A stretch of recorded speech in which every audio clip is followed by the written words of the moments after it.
I want to start this video off by thanking any and everybody who's been helpful for me, my loved ones, and my community. I don't take it for granted. I have been feeling discouraged. Sometimes, honestly, I'm not even sure if I want to go to church. And I was thinking earlier before I went, had I not missed last Sunday, I probably would have just not went. Not because I don't love the Lord or I don't want to connect, but because sometimes I don't want to be around people that don't, I don't know, that don't feel like I'm redeemable. Maybe because I'm a woman, maybe because I'm a woman of color, and it's not everybody. Sometimes you don't want to be around people and you could tell like they don't like you. Like even with one of the meetings we had today, the subliminal trolling. One of the questions was asked like something along the lines of,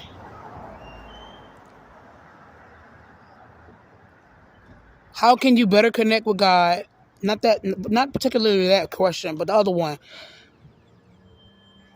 Something along the lines of, and I don't know exactly, I can't remember exactly how the question went, but it was along the lines of, what are some signs that you could point to that somebody has a good bond or a strong connection to God? And the whole thing about, people getting rid of demons and just watch how they treat people, just watch. See what these people, sometimes what they do, and somebody mentioned people having lustful spirits or whatever. Here's the thing. Humans are innately social, sexual creatures. Men and women of all ages, all genders and races. That part is normal, right? But you got to control the way you act when you feel in certain ways. Even up to and not limited to the spirit of lust, right? But what I noticed with some of these people, especially some of the females, they pick and choose who to focus on. Like when they talk about people exercising bad spirits and how they treat people, but some of them they aren't necessarily talking present tense. They're using past tense, but they keep using the past as if it's something that's happening now. When they say treat people, they're not literally speaking about certain individuals who have made positive changes, including how they treat people. They're not literally talking about that. Or when they talk about when they talk about witchcraft, right? Or people that might have been into roots at one point in their life who's no longer doing it.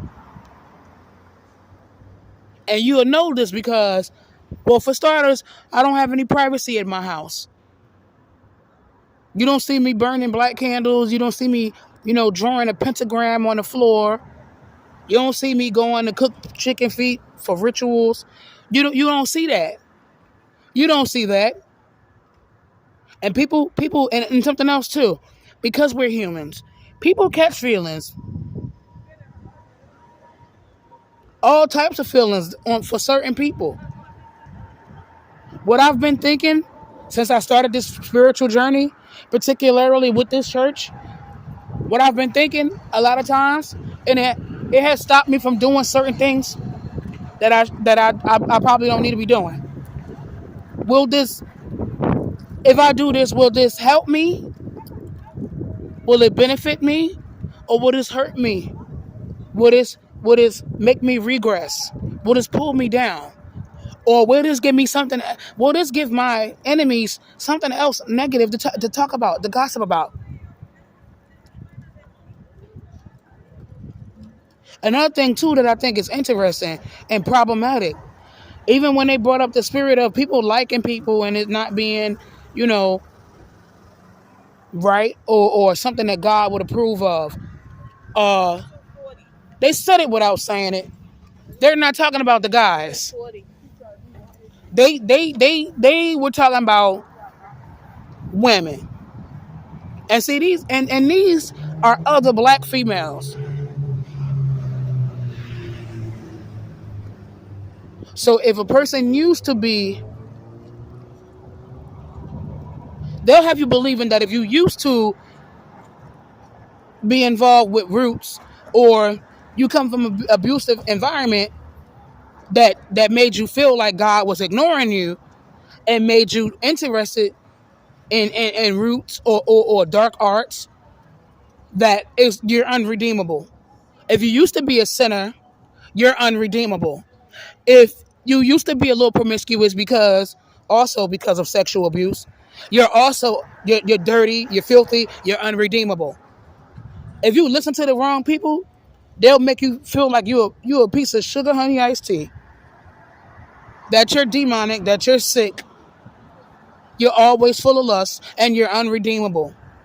That you have no redeeming qualities whatsoever. That you have no good qualities whatsoever. That you've never tried to do anything to help people.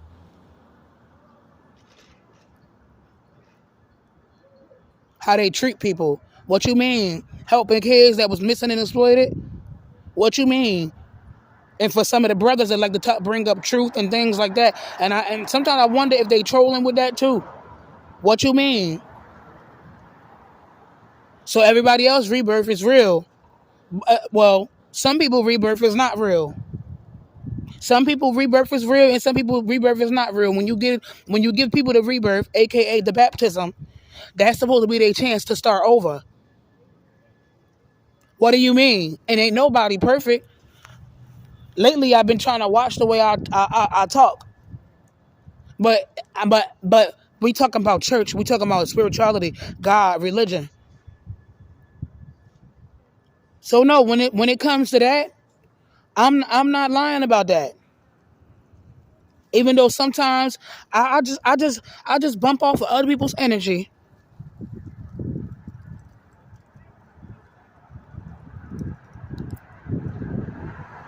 But I do know with some of these sisters who look like me, when they talking about sinning, when they talk about how they treat people and how other people treat people, just watch it.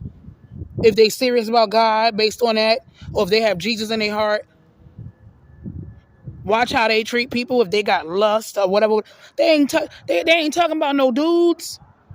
They ain't talking about no dudes. They ain't talking about people that got money.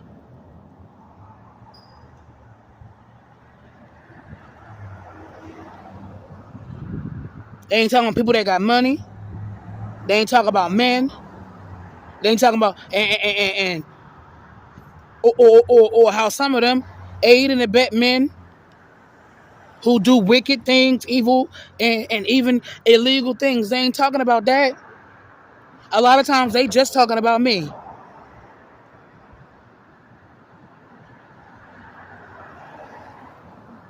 Speaking of religion and the church, the truth is some of them people don't like the fact that you there.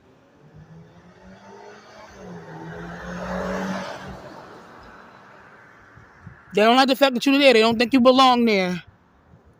They don't, because they don't think you're redeemable. And a lot of that sometimes is based on your network. It's based on your background, where you come from, whether you're a man or a woman. The irony of it all. But see, these people that like the troll subliminally, they really want to discourage you from being here. They're not gonna admit that. They're not gonna admit that they don't think that you're welcome, that you're worthy of a third or a fourth or chance or a second chance at life. They see they're not gonna admit that part. So what they do is this thing where they take your transgressions or sins or whatever from the past, but they speak about it as if it's something that's ongoing, that's present tense. Also, I don't want to say gang stalkers, but it's something that they would do, especially if the goal is to discourage you at church, to turn people away from you, to make you feel like you're a de facto member. I'm sorry, but I had to get it off my chest. Like, I had a deep conversation with one of my missionaries. I learned certain things about him, and he learned certain things about me. And see, with this church thing, let's not pretend to like people. If you're upset with me about something, you tell me. Say it. Say that. If you disapprove of something or you don't trust me, say that then. Because I'll tell you. I will tell you. Like I did when I felt like people were trying to be funny or whatever. Or passive aggressive. I'll tell you.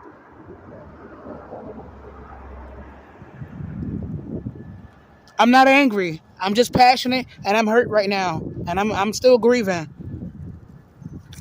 And trying to figure certain things out. Still grieving right now. It's been a rough few days for me and even certain loved ones. It's been rough. It's been grueling. Trying to figure some things out right now. But it needed to be said.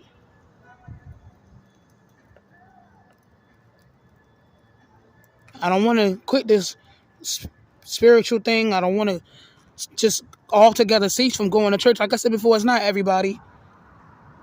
And for the people that's genuinely trying to give me another chance, that's genuinely interested in trying to help me and or my family or whatever, like I could feel it.